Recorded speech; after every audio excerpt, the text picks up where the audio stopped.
It ain't the left side or the right side, and it must be the fin side. Inside. It ain't the left side. Good morning, Dolphins fans. Welcome to another episode of On the Fin Side here with Kat and Paul. Follow us on Facebook, Twitter, YouTube, all of our social media outlets, and we are the official partner as well for the Fansided Network, as well as finfanatic.com. We are on the eve here of the free agency tampering period, which is essentially in the NFL today, the first day of free agency. And we're starting to hear news come in, and the Dolphins actually have acquired two players already, even before free agency began. And, you know, I think these were a little bit of a surprise here, Paul. I mean,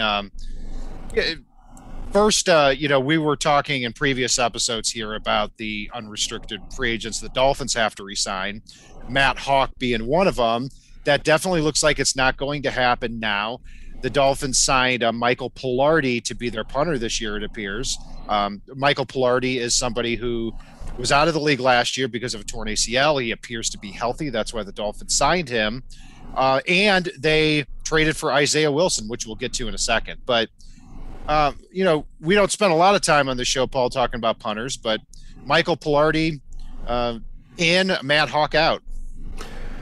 Yeah, I mean, you say we don't spend a lot of time, but it feels like a lot of weeks we're talking about Hawk as either the MVP or, being in the bottom of the roster, almost ruin the game conversation. And, I go back to the Jeff Ireland thing with on HBO's Hard Knocks a few years ago, where he's like, you're up here and you're down here, and we really need you right here. And we didn't really get that with Hawk. We got stretches of it, but then he would have a colossally bad game. And, we've talked a little bit about how we expected the Dolphins to either re-sign Hawk or possibly go the draft route. And they threw a curveball, but it's because a pretty good punter was available. It's a one-year deal, and let's see what we get out of it. But if Miami's able to do some of the things it looks like they can this offseason, we're going to need somebody who, at the very least, is consistent from the punter position. And that doesn't sound like Hawk, and Hawk probably would have been a $4.5 million punter at the end of the day. Yeah, I mean, it'll be fascinating to see what Hawk gets. I mean, even if he doesn't quite get $4.5 million, he's going to get more than Pilardi is going to get from the Dolphins. And you look at their careers, and Matt Hawk has been punting since 2017 when he beat out Barr for that punting job in Adam Gase's second year. Pilardi, for his career, 45.3 gross average compared to Matt Hawk, who's at 44.7. Net punting, you've got Michael Pilardi at 40.3, Matt Hawk at 40.1. So based on just statistics, looks like the Dolphins have upgraded slightly. But, Matt Hawk, I thought it was by far his best season last year. Those, up and downs, I thought were a lot more up last year. But in the last two games, we started to see a little bit of the old Matt Hawk. So, I think it's safe to say we wish him the best right now. And he's going to be one of a couple of Dolphins free agents that are going to presumably hit the wire here. So, secondly, a little bit of a surprise. The Dolphins trade this year's 7th round pick to the Titans for next year's 7th round pick. And Isaiah Wilson, who just 10 and a half months ago here, Paul, was the 29th overall pick in the NFL draft. And he has a laundry list of problems. But what was your first takeaway from this? Honestly, I like it. It's the guy's got a little bit of mess going on. But at the end of the day, he's a first-round talent that if you can get him to grow up a little bit, you've got a chance at adding a 4th first-rounder from last year that could be really effective along the offensive line. At worst, he can be a key depth piece, and it's a low-risk, high-reward type of trade for a 7th rounder. And who knows? If he and Kinley are close, this is the thing I keep going back to. The two of them played together at Georgia, and if they are close, Kinley may be able to help get Wilson in line in a way that his teammates in Tennessee weren't able to do. Yeah, there are a couple of connections. You've got Kinley from Georgia, and you've also got, this is a former 5-star recruit from Brooklyn, which, that's where Brian Flores is from. They actually went to the same high school. Who knows what type of a connection that actually is, but there's got to be something with Flores where he's saying, you know, we might be able. Streaming only on Peacock. What do you know about Dr. Dunch? He was charming, intelligent. My patients mean everything to me. Based on the unbelievable true story. I can't make sense of it. Dunch has 2 deaths that we know of. The state of Texas has executed people for less. It's like he knew what he was supposed to do. And he did the exact opposite. Dr. Death, starring Joshua Jackson with Christian Slater and Alec Baldwin. I am going to fix you. All episodes streaming now, only on Peacock. To reach this kid, but you want to talk about problems. I mean, just going back through since he was drafted. I mean, first he came in. He had immaturity issues coming in to the season. It's part of the reason why a lot of people thought he'd be a second or third rounder. Ended up going first round to replace Jack Conklin there in Tennessee. But after he was drafted, he loses the starting right tackle job to Dennis Kelly, which was not expected. He played 3 snaps overall as a rookie. He went on the COVID list in July, September, and December. August 15th, before the season starts, he attends a party at Tennessee State. Cops get called presumably because there's drugs and a lot of other things going on there. Isaiah Wilson ends up jumping off a second-floor balcony to the ground. Doesn't get hurt, but could have very easily, obviously. Fleeing the scene. Just all not good stuff here. September, he gets a DWI. And really after the year, Titans general manager John Robinson, typically, you know, a general manager after drafting is going to give some politically correct answer about, hey, you know, we believe in him. He's going to get an opportunity, he has talent, blah, blah, blah. No. He certainly didn't say that. He said, for whatever reason, the player this fall that was here in Nashville wasn't the guy we spent time with this past last year. And then Wilson tweets out 5 days after that he's not going to play for the Titans. And then he deleted that probably because his agent said, hey, if you do that, that's called quitting and they can basically take all your money away. So then he deleted that and took it back. So we could have a whole show on his off the field problems. I have to say though, my favorite there is, God, that sounds like a rookie GM comment. That guy's really not the same guy we talked to throughout the draft process. No, these guys are coached up to talk and pretend they're somebody they're not. Come on, surely you jest. I mean, come on. There have been so many reports about the fact that these GMs ask these guys these stupid curveball questions just to try to get a sense of who the real guy is, because these guys essentially, as soon as the season ends, are being coached up by agents, and you know, they go to these little campouts held by ex-NFL players with everything that general managers and coaches want to hear from you to get you drafted higher. So, yeah, he's not the same guy. No kidding. Like, that's the stupidest comment ever. You can say that about almost any player on any NFL roster, period. You know, so anyway, Kat, real quick, question already from the chat is, what's our opinion on Zaven Collins? I'll let you go first. Zaven Collins, yeah, I mean, this is somebody in this defense who could possibly be a monster. I go back and forth about it. Can this be like a Brian Urlacher type in this defense, or is this somebody who might struggle? And I know that's a vague answer, but you know, he's 6'4", 260, and he can move for that size. I didn't see him as being as physical at Tulsa that I saw like the Brian Urlachers and the Leighton Vander Esch's at that size B. But I think that can kind of be taught too. My question is, in the passing game, is his length going to be an asset in getting into passing lanes? Or is he going to struggle to kind of turn and run with receivers when he needs to be? So I go back and forth on him. 18 still a little bit too high for me, but 36 I would certainly consider him. Yeah, for me, given the fact that Pitts has slid firmly into my number one spot target-wise, now I'm looking at that second-tier linebackers, and that includes Owusu Kamara, that includes Zaven Collins, that includes Chaz Surratt.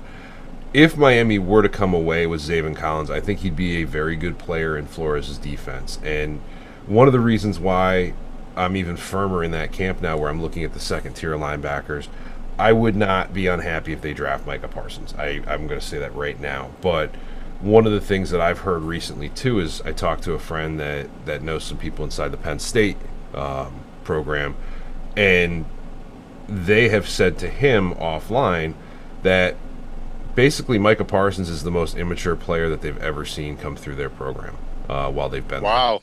So that worries me. I mean, it may be something where he had some really bad immaturity issues, his first year with the program, maybe into his second, and he's grown up since then. I don't know, but you need to do a lot of homework. And the fact that I just love everything that Pitts does to this offense, going through some of the exercises I've been going through, getting ready for free agency and the draft. Miami is the better team overall at both tight end and wide receiver and on offense in general if they draft Kyle Pitts than anybody else in this draft. And that's where I have to look at it and go, okay, Kyle Pitts is such a difference-making receiver. I can slide away from Parsons and look at Zaven Collins, look at Chaz Surratt, look at Owusu Kamara, look at some of these guys in the later rounds, Browning, etc., that can come in and either serve a role or be a starter. Got it. So, given that, Paul, and hey, I know you've been Micah Parsons no matter what, and it takes a lot for you to say, hey, I'm moving off that a lot. So kudos to you on that. Now looking at kind of how the board stacks for you, is he a player that you're not only putting below Pitts, but you're also putting below, the Jamar Chases, the Devontae Smiths, them given the linebacker depth in this draft? He's still 1B for me. I mean, he is one I definitively take at 18 if he slides. I would even consider moving up a little bit to grab him at this point, just because the talent is there if you think you can get through to him. But for me, I still don't love the idea of going wide receiver in the top 10. I like Waddle, I like Chase, I like Devontae Smith. I really, truly do. They get a little bit of that benefit of that helmet on the and logo that they're wearing, because I see a lot of wide receivers. I see that as the deepest position in this draft, and I see difference-making guys in the third round that can come in and start for you right away. And for me, like that's part of why I look at Pitts, because if you take Pitts and you sign a wide receiver in free agency, guess what? You really only need one wide receiver in the draft that can come in and be effective for you, and even then it's a little bit of a luxury depending on which wide receiver you sign in free agency. I look at two players that I would turn down trade offers to move down for, and it would make sense, and that's Penei Sewell and that's Kyle Pitts. And the reason for it is because I feel that the team could look at them and say, look, if we don't draft them, these players athletically, performance-wise, the whole package, they don't come along very often. I can't see how you can look at Jamar Chase or Devontae Smith and think, gosh, this is a once-in-a-decade type of talent here. I can't see that. So given that, and given what you said at receiver, there's a lot of depth at receiver. And I'll even go a step further. If you're talking about some of these teams that are drafting 19th and 20th, for example, the Bears and Washington, I don't expect the Dolphins to make a huge trade down like that. But if I had to choose between Jamar Chase and Rashad Bateman, a second rounder and 2 first rounders, if that were the haul, that's an easy choice for me. I'm making that trade. Yeah, every time. That's huge for me too. Like if the pick is wide receiver, I'd rather trade down almost no matter what. You tell me I'm adding a second and I get to move back 3 spots, let's do it. You tell me I'm adding a second next year and I get to move down 3 spots, and I can still grab a Rashad Bateman or a Kadarius Toney or a Jalen Darden or a Tutu Atwell or Nico Collins. Like, there are so many wide receivers. My thing too in this, and I hate to keep getting back on the Pitts train. This is not what we're on about today, but again, it's I know it's relevant. It's if you take Pitts and you've got Pitts and Gesicki out there, all of your wide receivers are going to be better because those corners are going to be on an island now because they're not going to have that safety help over the top. And if they do get that safety help over the top, God help the opposing defense, because Gesicki and Pitts are going to eat over the middle and down the seam. They're going to force teams to dedicate safety help to whoever is covering them, because they're not going to put, they're not going to take their corners off the wide receivers in those scenarios. And if they do, God help them. They just start to be able to dictate what opposing defenses do reliably, and they're able to move those guys all over the place so they can dictate matchups. And for me, that's worth its weight in gold.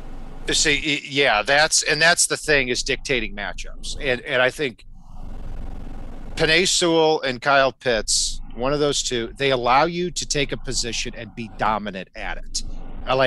My biggest frustration at the end of this offseason is going to be looking at our skill positions, because this is the offseason to surround Tua and put him in the best possible scenario to have that supporting cast. If I look at the running back spot, and we didn't get Aaron Jones, we didn't get Najee Harris, didn't get Javonte Williams or Travis Etienne, and a wide receiver, it's not a dominant unit. And the offensive line, well, if Austin Jackson and Robert Hunt do well, then it could be a B plus unit.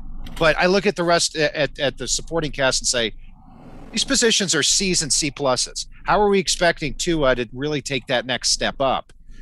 So that's where the Dolphins have a lot of responsibility here too. I want them to get quality over quantity here this offseason.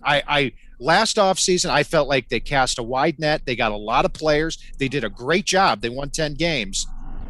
But they've built that foundation. Now it's time to build on top of that foundation with star players. It is, and I'm kind of between the two on this one.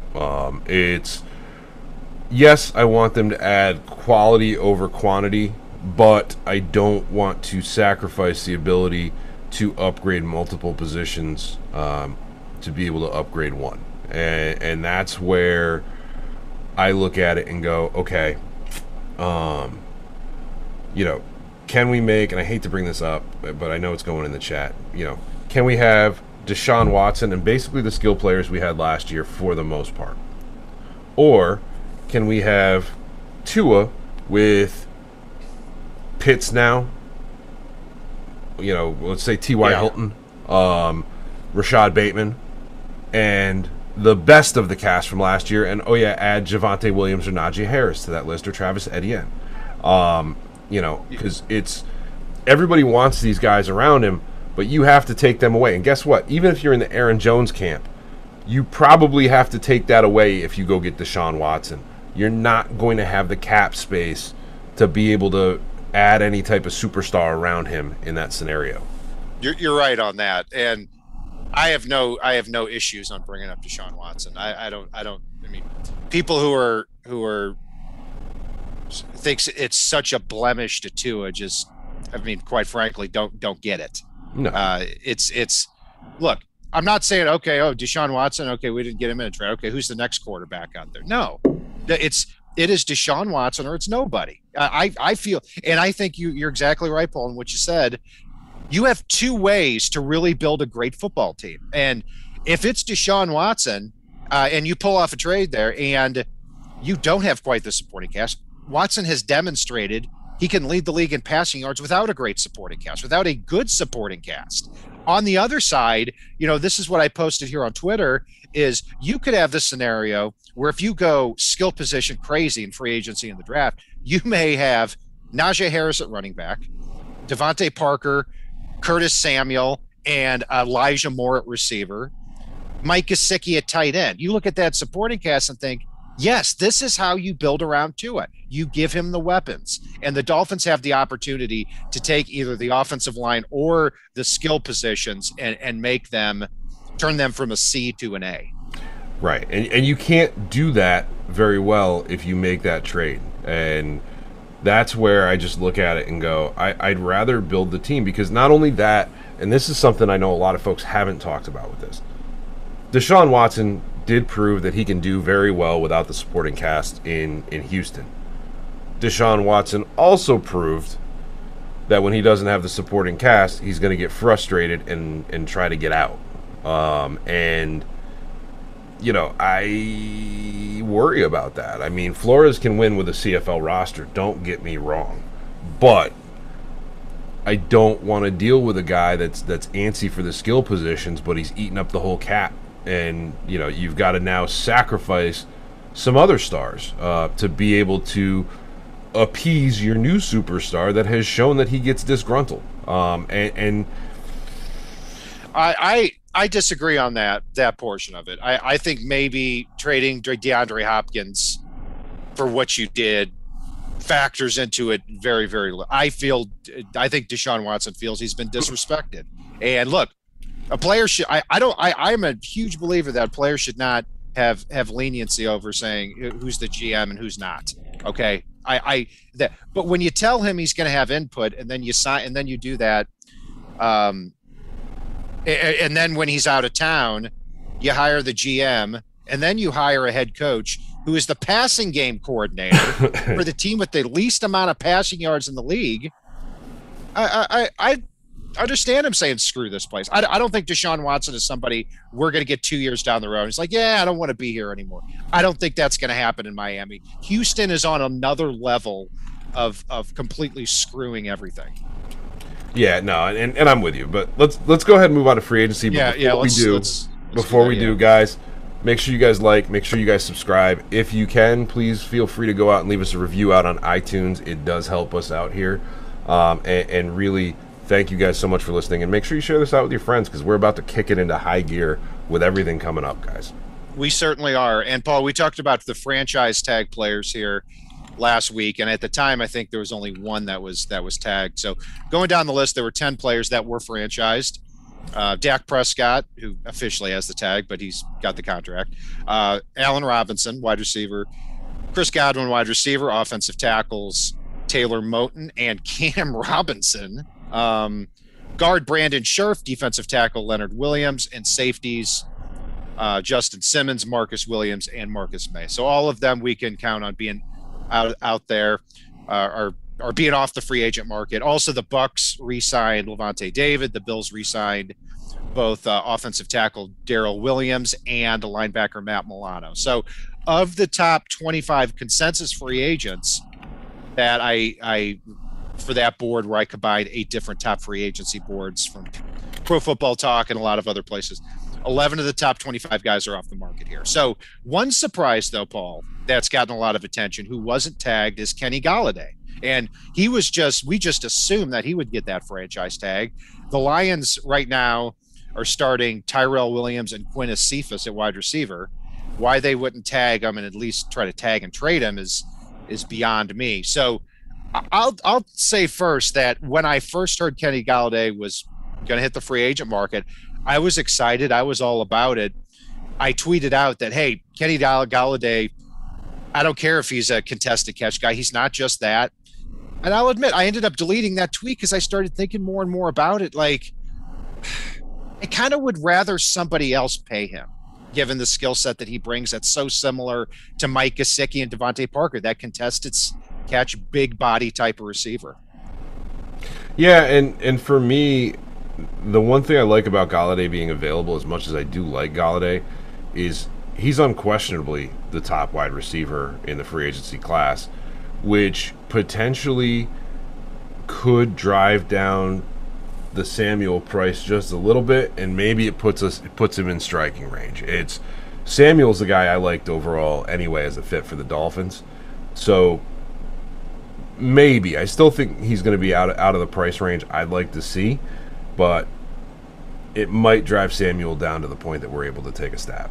Yeah, that'll be worth monitoring, because you look at the top, the teams that have basically more cap room than the Dolphins. You've got like teams like the Jets, the Patriots, and the Colts, who have major needs at receiver and a lot more money.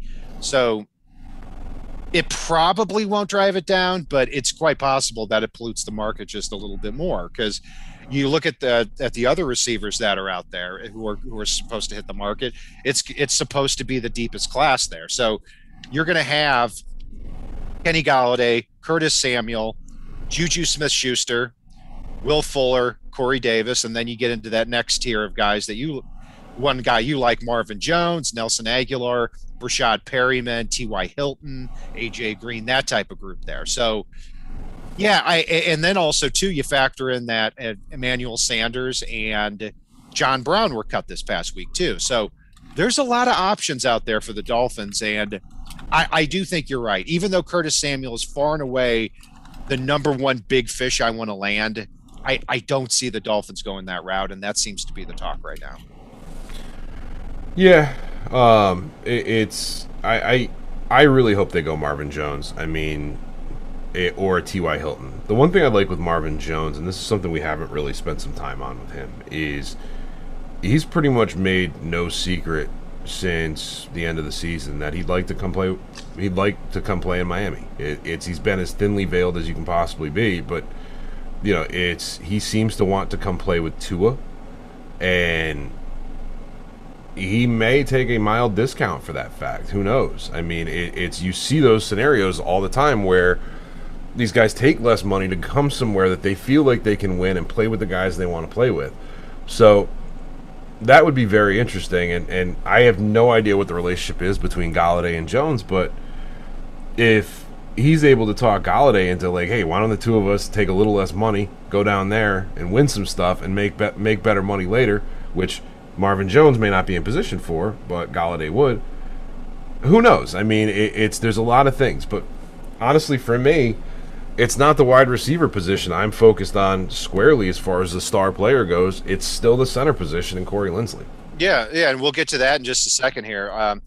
A wide receiver, what I could see is, I imagine Golladay, Samuel, Smith-Schuster, Corey Davis, Will Fuller, those five. I see them in the first couple of days of free agency getting signed. Then after that gets watered down a little bit, if the Dolphins choose not to spend a lot of money at that position, then you start. If we get to say Thursday or Friday, Marvin Jones is still out there and he wants to play for a little bit less, and it's clear that, hey, I'm not going to get $8 million a year, but I might get $5 million a year, then I think that's a little bit more in the Dolphins' price range. Maybe you get a good number 2 type option at wide receiver here for a couple of years, even though he is 31. So that bears watching, and I think the same kind of goes for T.Y. Hilton too. Yeah, and if for some reason Brian Flores and Chris Grier are able to sign Marvin Jones for $5 million a year, they should do their announcement press conference literally dressed as burglars running out the door with money bags, because that is such a steal. As I pointed out, he's the only wide receiver in the NFL with 9+ touchdowns each of the last 2 years receiving, and that's a big thing and something that I think could really help Tua out. And for me too, one of the reasons why I keep mentioning Marvin Jones and T.Y. Hilton is those are the guys that are going to roast people in one-on-one matchups. And if you're going to target Pitts at the top of the draft, they get even better because they're going to be facing one-on-ones more often than not, and they're also going to be forcing some safety help over that opens up Pitts and Gesicki, and you just, it's like you're asking defenses to pick how you're going to beat them. Right. Yeah. It's all about creating the matchups here, and I, along with T.Y. Hilton and Marvin Jones, and the reason I inevitably think that the Dolphins aren't going to sign them is because if you sign Marvin Jones, he's probably going to be either your top free agent or at least your top 2 or 3 free agent. And to have a roster of nobody over 30 and then one of your top free agents is 31, that's something ultimately I don't see happening. But we'll see. I look at that second tier and see guys like that I am interested in, like Keelan Cole, Josh Reynolds, Rashad Perryman, and Damiere Byrd, who are all in that 26 to 28 range. That's where I could see the Dolphins looking too. And Rashad Perryman, I think, is extremely underrated right now. I mean, he was a former first-round pick, very toolsy, raw guy coming out of Central Florida. Didn't have a good career with the Ravens. Started to pick it up at the end of his career with the Bucs. Was signed as a free agent by the Jets. He got hurt. But when he got on the field, and we saw him roast Byron Jones in that second matchup against the Dolphins. And I think if you sign him for a decent, salary, $4 or $5 million a year, he could surprise you by breaking some big plays downfield. So he's not somebody I'd completely dismiss. No, and here's the other thought I have too. It's a lot of people are big on drafting one of those top 3 wide receivers, and this is something I'm thinking about here as we're talking. And one of the reasons why I keep going back to some of those other guys is because if you take a tier 1 wide receiver in free agency, a Kenny Golladay or a Curtis Samuel, and you've still got Devontae Parker on your roster, right? And you know, you've got Mike Gesicki, who's going to play a lot of big slot for you. That top tier wide receiver. What do you know about Dr. Dunch? Based on the unbelievable true story. I can't make sense of this. Dr. Death. Dunch has 2 deaths that we know of. Starring Joshua Jackson with Christian Slater and Alec Baldwin. I am going to fix you. All episodes streaming now, only on Peacock. From the draft is either going to struggle to get on the field or going to put potentially your big free agency signing or Devontae Parker on the bench, in which case you're setting yourself up to frame one of these guys as a bust in a way that you really shouldn't. And I do worry about that a little bit. Yeah, and I think people tend to think that, okay, let's just get 5 number 1 receivers. That causes problems a lot. And let me tell you this, if you have a second-year quarterback who's not quite there yet, and you've got 5 receivers, or 4 or 5 receivers that think they're number 1 guys, the offensive line isn't blocking all that well, these guys aren't catching a lot of passes, you're going to have problems inside that locker room. There's no doubt about that. So, you know, it might seem like a good problem to have, but it tends to work the opposite way unless you have a clearly refined quarterback like a Patrick Mahomes or like a Josh Allen. So anyway, Paul, moving along here, and I think this here, I've seen a few things mentioned in the chat, and I want to make this very, very clear. I am okay. I would be excited with the Dolphins, you know, going out and getting that big fish, the Curtis Samuel, the Aaron Jones, the Corey Linsley, to not only get a star player at that position, but also to cut down on their needs on draft day. I am also okay with them completely sitting out of free agency so that they put those dollars back in their pocket. They're in a better position to re-sign Mike Gesicki, Jerome Baker, Emmanuel Ogbah, re-sign our own and rely on the draft picks. Here's what would piss me off.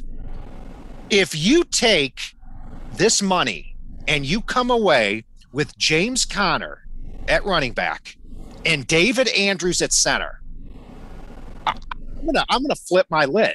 I mean, because you're gonna probably be spending on those 2 players about $12 million a year, and I can't even say with a straight face that you're addressing the position. Yeah, no, you the James Conner thing would mystify me the most. I mean, David Andrews, sure, you're getting roughly somebody in the same territory as Karras and whatever. Which at this point you might as well lock up Karras while you can and make sure you get your guy than go chasing David Andrews for such a mild upgrade that I'm really not concerned with it. Unless you're targeting Corey Linsley, I think you do re-sign Ted Karras. Yeah, let's stick there too, because you mentioned Linsley and you have for a while. He's the guy you really want, and I'd be excited by that too. What I ask is, would you rather re-sign Ted Karras for, let's say, $4 million a year again? Mm-hmm. Would you rather sign David Andrews for $7 or $8 million, or would you rather sign Corey Linsley, a first-team All-Pro and arguably the best center in the game, for $10 or $11 million? I mean, I clearly put 2 of those scenarios above the other. I mean, first it's Linsley, and then you probably sit out the rest of free agency. Or you re-sign Ted Karras before free agency starts. You know, you got a decent player. And then well below is David Andrews, like you said, a mild upgrade. And I would even argue, too, in terms of pass protection, I think it's a downgrade from Ted Karras to David Andrews. I mean, that's an easy call for me. Yeah. No, the David Andrews thing is a far distant third for me. I still would prefer Linsley at $10 million a year, then Karras at $4 or $5 million a year. I'd even go 5 for Karras over 6 for Andrews. Like, as goofy as that sounds, because it's really not this huge upgrade. And again, you want to upgrade, you want to keep your pass protection as high as possible for Tua. Guess what? You want the better pass protecting center. So, yeah, no, David Andrews, I don't have a huge amount of interest in, because it just feels like a layup that you're taking and for no reason. You know, like, it's just, I don't know. I don't like it. It would strike me as a lot of things. It would strike me as, hey, we're just gonna sign the next Patriots center. We had Ted Karras last year. We're gonna get Andrews this year. And in 2019, Andrews sat out the year with he had a pulmonary, or he had either had or had fears of that he would have a pulmonary embolism. And you know, without getting too much into the science, my wife deals with this a lot, and basically, without getting too medical, is if it's an unprovoked pulmonary embolism, it's something that could cause problems in somebody young. And that's, you know, it's not to say that that's going to happen to David Andrews, heaven forbid, but that's something the Dolphins would have to think about, and that would have to be part of the evaluation. He missed all of 2019. He missed 4 or 5 games this past year because of a thumb, and he's going to be 29 years old. So you're probably going to have to seek his replacement in a year or two anyway, especially if he's a center that relies more on athleticism than Ted Karras did. Yeah, and 2 things that came out of the chat here real quick, and I like this take from Rome in our chat. It's, you know, David Andrews at this point could also be the media being absolutely lazy and going, Flores came from the Patriots. That guy's a Patriot free agent. That's who they're probably going after. You know, and you're not wrong there. Andrews is a good player, but and I'm going to go to something that I also saw from Eric in our chat. For me, Andrews isn't even the 3rd option. Andrews is probably like the 4th or 5th option on my list, because after looking at Lindsley and looking at Karras, I'm squarely looking at the draft. I think I'd rather have, at that point, Quinn Miners, Creed Humphrey, Josh Myers. Still not in the same camp on Landon Dickerson, yeah. Because the injury history terrifies me to the point where I'd probably rather have David Andrews, even though I wouldn't like it, because I know he's probably going to be on the field for 16 games. And we've seen what happens to the offensive line when you have a center that can't be on the field for 16 games. When we had Mike Pouncey, we had a Pro Bowl guy for 8 to 10 games a year. And then we had a big gaping hole in the middle of our line that required you to have a solid quality backup or 2 at the center position. Yeah, for me, Landon Dickerson is the best center in the draft if you take out the injuries, but you can't take out the injuries either. And you know, I don't like the idea of drafting somebody, let's say 36th overall, the 2nd round, and saying, okay, he may or may not be ready for training camp, or, you know, from the beginning.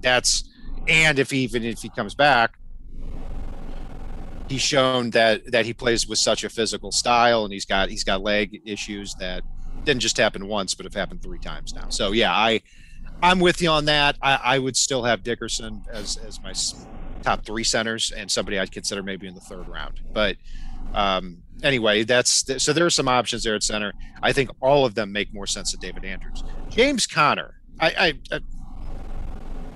no, I mean, just look, I'm okay with the Dolphins saying, hey, look, we feel confident that either at 18 or 36 or what any other draft pick we acquire, we're going to get one of the top running backs in this draft.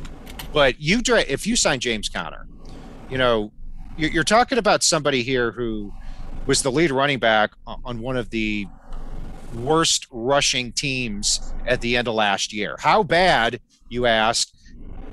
In the last 4 games of the season, James Conner had 137 yards rushing, 3.2 yards a carry when they needed him the most down the stretch. And he doesn't pop in any area. He offers nothing in the passing game. He's not fast, so he's not going to get into the hole quickly, which I think is something that Tua really needs. It would make no sense on a multitude of levels, and that's really the name that's being talked about right now. Again, might just be speculation at this point, but James Conner, without question, would be a Olympic level stupid GMing for me. The only way I see James Conner making sense, kind of, is if the Dolphins are looking to slide him one step forward on that position list as far as where he lines up in the offense. If you want to run a lot of I formation and have a bigger back as your up back or as your fullback, I could see it potentially making sense because he's a fullback that could make some positive plays for you if you're willing to do that. But he's got to be willing to make that move too. And I don't see that happening. Well, and also too, it's not 1985, so what? Nobody runs a power I formation anymore. Now I have to go listen to Bowling for Soup. Yeah. Yeah, Connor's not going to do that. I mean, he's not going to agree to that. And it would be a complete waste of money at that point. Yeah, no, I'm just saying, like, it's I'm stretching here to come up with a situation I could kind of go, all right, fine, but you know, that's the best I can get to. You tried. I give you credit for that. And I heard in our chat from from somebody, I lost the name here, but Jordan Howard 2.0. I agree with that. I mean, if you go from signing Jordan Howard to $3.5 million a year, and you've got to cut him at the middle of the year because he's a lot worse off than we thought after getting pounded for a few years, and then you go sign James Conner the next offseason for the same amount, you get what you deserve with this signing. So, two players I do not want any part of. I'm very open-minded to what the Dolphins do. I am not with those two players. No David Andrews, no James Conner, please. Moving along, Paul. One other name go ahead. Yeah, real quick, just for the chat before I lose it, and this is a quick one. How high are you willing to go for Aaron Jones? Good question. See, one thing to keep in mind is that if I were to, I would prefer not to sign Aaron Jones at all. And here's why I say it. I'm just more open to it than other people are. Because I think you can take a top 5 running back off the market. You don't have to worry about it in the draft. But if we're talking dollars and cents here, I would tap out easily at 12 million. My preference would be for that to be in that 10 million, 10 million a year range. And that could happen. It could be less than you think, because other than the Jets, you look at all the teams that have more money than the Dolphins have, those top 7 teams, only the Jets really need a running back. So I don't see a team that's got 15 million in cap room saying, okay, we're going to outbid the Dolphins and just throw everything into the middle for Aaron Jones. I don't see that happening. So maybe Jones gets swept up by the Jets for 5 years, 75 million, at which point I wouldn't want any part of them. But if not, I'm struggling to see a team that it would make sense for. Yeah, and I don't know that you'd see Jones want to go play behind that offensive line in New York or New Jersey or wherever they want to lie and say they're from. For me, and not to spend a lot of time on this, I would tap out at 8, which I don't think you're going to get him for. And that's my tap out spot. Yes, he's a guy that can command 10 to 12 million a year. If the only way I'm taking Jones is if he calls up and goes, look, I like the way this young offensive line is developing. I like Tua. I like Flores. I like Miami. I'd love to come here. Or he sits on the market for a little bit and you can make that stab at him. And I don't see that happening. I really don't, but it's possible. We have to keep in mind that there's going to be a lot of teams that balk at the idea of a $12 million a year running back, especially in a year where the cap has dropped. Yeah. So I'll throw another question back to you here, Paul. Would you rather sign, given $8 million is your tap out point, would you rather sign Aaron Jones for $10 million a year or James Conner for $4 million? Yeah. I know you don't like either of those scenarios, but if Can those I are your two options. Can I tap out on the question? Like, I mean, ugh. I mean, and that's why I asked, because to me that is an easy choice. It's Jones, because you're spending $4 million. You're spending $4 million to not address the position. And I don't mean to keep beating this. Wait, is the $4 million? How much of the $4 million is guaranteed? Just about all of it. I mean, because you're probably going to end up signing him to, like, I don't know, 3 years, $12 million. Where really the first 2 years are largely guaranteed. That's disgusting, because I really was trying to find a scenario I could cut him after we draft somebody. Like, that's... I'd rather have Savon Ahmed start than James Conner. I probably would too. I mean, and that's that. Those are the moves I wouldn't like for the Dolphins. I mean, it just wouldn't make sense. I'm okay with them being conservative. I'm okay with them trying to land a big fish. I'm not okay with them spending money to not address the position, but think that they are. So, yeah. But another name too, Paul, that does interest me here is Kyle Krabs brought this up in a USA Today, that there have been rumors that the Dolphins could be interested in Denzel Perryman, a linebacker.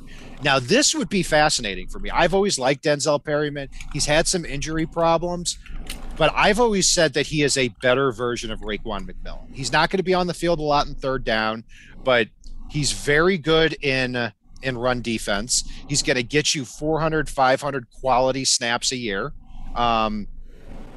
So yeah, I mean, I think I'd be open to that, and I don't think he would cost a heck of a lot of money, maybe $3-4 million a year, in that range, because he doesn't play a lot on third down. Yeah, if he's going to come in as a low dollar free agent, I'd consider it, but that type of role is something that, looking at what Miami has in the draft, you could easily address that with a Charles Snowden out of Virginia, or you get Browning in to come in and play that thumper linebacker role, and you re-sign Vince Beagle. Like, there's so many options that Miami has that don't require you to spend that money on Perriman that, I don't know. I feel like that's a smokescreen. I think the problem that a lot of these media guys are having is they don't have a clue what Miami wants to do, and Miami has done a very good job of smokescreening the heck out of any move they really want to make the past couple years with Flores and Greer. So yeah, and good for them. I admire lying to the media. It's to me, it's one of the most important parts of the job. So yeah, I'm with you on that. So yeah, Paul, we've got a little bit of time left here. Before we sign off, and it's going to be quite a week here. And be sure to subscribe here and follow us here, because Paul and I are going to be doing shows here this week, probably Monday and Tuesday in the evening, right around 7:45 Central, 8 p.m. Central Time, kind of in that area. So be sure to tune in so that we can talk about day one and day two with you all. Looking at some of the other stuff here that happened this week. Trey Lance had his pro day, and he missed a lot of throws there. Ball placement was not very good, but man, oh man, do you see the talent with Trey Lance? And I'm not saying this for the Dolphins. Look, I'm out on that. That's not even a conversation I'm willing to have. But if Trevor Lawrence goes first and Zach Wilson goes second, and that's kind of the talk right now, we should be rooting like hell for Trey Lance to strengthen his stock as much as possible, because if he does, there could be a bidding war for that number 3 pick. Now, I know Trey Lance, North Dakota State, didn't play this past year, not a very raw guy, but yeah, I mean, you look at the career arc of Pat Mahomes and Josh Allen, how they were very talented, very raw, and then with the right seasoning, they became superstars. I think Trey Lance, that stock is going to get really hot here over the next couple of weeks. Yeah, no, it's Trey Lance is one that I think helps Miami with being able to trade down in a way to still be able to get, Pitts potentially. On top of that, Penei Sewell and whether or not the Jets go quarterback or not could be a potential slide down. And outside of that, I mean, if the Jets go Sewell, you're probably going to have Fields and Lance sitting there with a bunch of guys that want to leap up and get one of the two of them, that fell in love with one of the two of them. So it's very, very possible that we see a lot of scenarios for Miami to slide backwards. And then Tommy in chat, we actually talked a little bit about Zaven Collins. I still like Parsons better, but Collins is tier 2.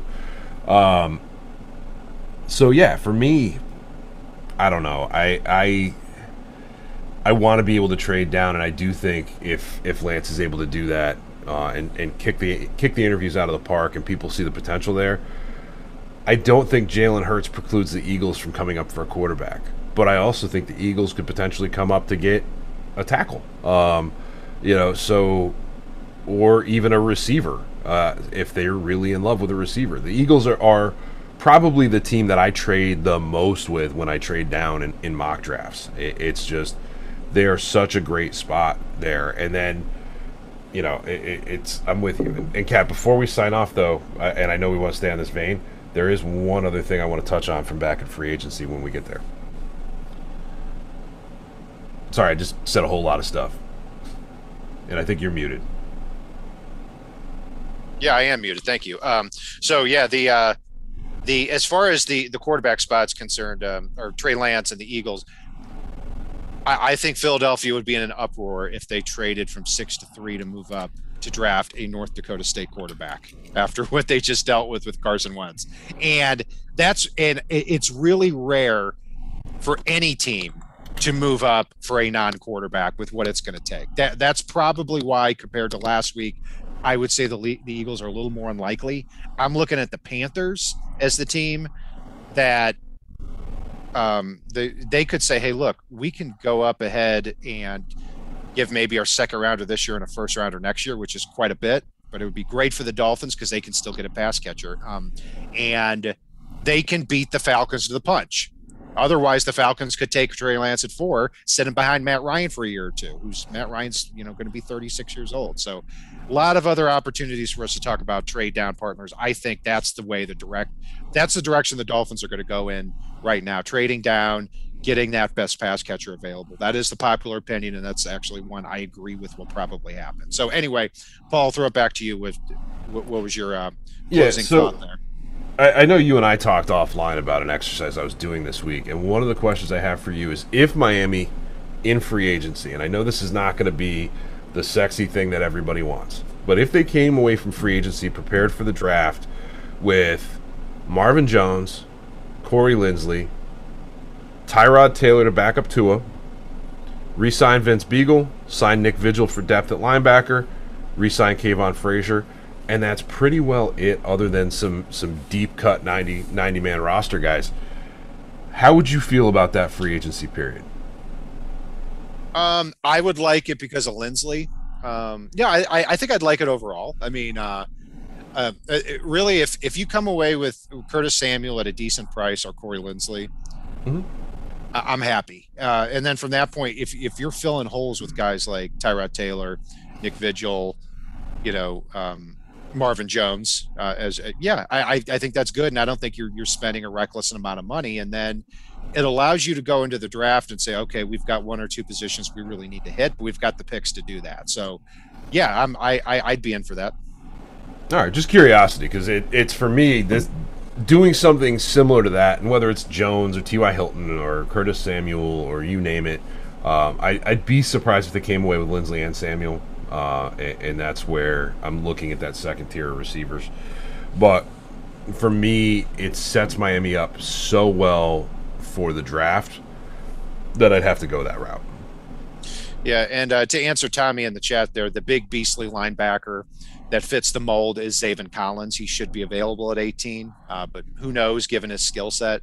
The other linebackers we'll talk about in future weeks, the Chaz Surratt and Jabril Cox and Jamin Davis from Kentucky, kind of that coverage linebacker. So I think the Dolphins are going to be very interested in linebacker at the draft given what's there. So that's going to do it here for our breakdown of free agency on the eve of the free agency tampering period. Be sure to join us on all of our social media outlets, Facebook, Twitter, YouTube, iHeartRadio, and we are also the official channel here of the Fansided Network, as well as FinFanatic.com.